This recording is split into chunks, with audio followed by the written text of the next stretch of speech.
Oh, I do not like the look of that. This doesn't look like it's going to be a good day for me. I'm going to have to do this shit sober. So, here we are for another video, and I've just done what this video is all about. Doesn't and don't.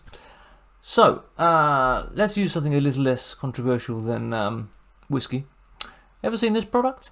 It's called Marmite. It is a particularly disgusting yeast extracty thing in England. People either love it or they hate it.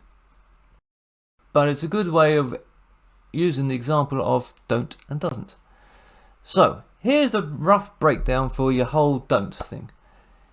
You're going to use don't when it's I, you, we, they, and also what's known as plural nouns. So, things, basically.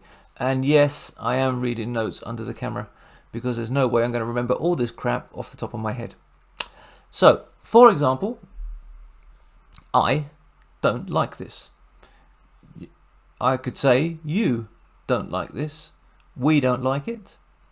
Other people, they don't like it. And I could say 50% of all English teachers don't like it. There's your plural noun. Teachers, things. So that's don't. Now, doesn't is used with he, she, it, and singular. Okay? So I could say I have a friend and he doesn't like this stuff. Or I could say my ex-girlfriend, she doesn't like this stuff. I'm trying to think of one for it now. And I can't think of anything for it and Marmite. Eventually. Oh, yes, again. I can say it doesn't taste very nice. It's horrible, in fact. Or I could say my dog doesn't like it, which is singular noun. So that's the basic gist of don't and doesn't. Okay? So don't is for I, you, we, they, and plural nouns.